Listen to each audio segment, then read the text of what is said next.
Well, it's the second year of the regs, so I think it's kind of there's two bits to it.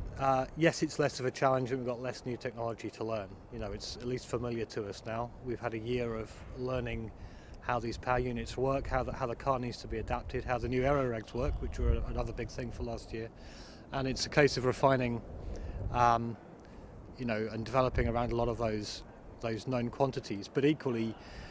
In the second year of regs is when you begin to perhaps see the grid begin to spread apart a bit more, and that's as your budget and your team size, etc., begin to allow you to develop harder and faster. So I think it's important to not be too conservative as well in the second year of the regs, and push very hard to try and keep up with the rest.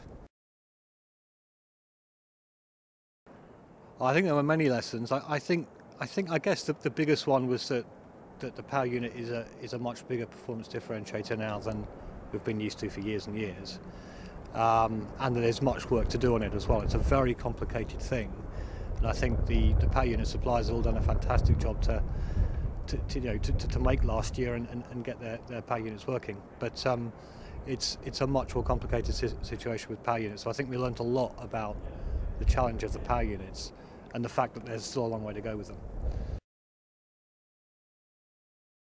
I think we've got to look at it as a team effort. We're working very well with Renault there, recognising that they've got some steps to make, and they're working very hard to achieve that. And if we can gain a bit of ground on Mercedes, even if it's not at the first race, on the Mercedes-engined cars, then I think, judging by chassis performance we had last year and the step we hope we have this year, I think it holds us in reasonably good stead. But again, let's see. Qualifying in Melbourne will tell us everything.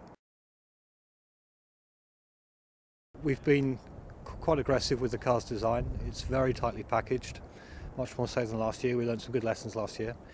So we're very happy with the packaging. When you look at the car, you can kind of see almost the outline of the bodywork and all the bits underneath it. And the bodywork just tops it off. So although I'm sure you could go further steps than we have, I think we've made a very good step there. And what we'll see in Melbourne is very different to the car that we'll be launching in Jerez. So I think we're not going to see the final Toro Rosso race car really until the last test and the first race, but what we've got coming there, I think so far we're very happy with. I think both Max and Carlos are very smart guys, very motivated. We're very happy to be working with them, and I think by our past experiences, we've had some great drivers in STR cars. With Danny Kivat new last year, for example. He very quickly got up to speed with the technical side and was able to give extremely confident feedback very early, and our feeling is that Carlos and Max will be able to do the same. But we have a very clear winter testing program to make sure that they're both in a position to maximise their performance at the start of the season. We can't afford to wait in that respect, and I think quickly they'll learn what they need to feed back to us and how to feel the various things in the car. So yeah, there's a challenge for us to work on that, and the drivers as well, but I don't view it as that much of an issue come the start of the season.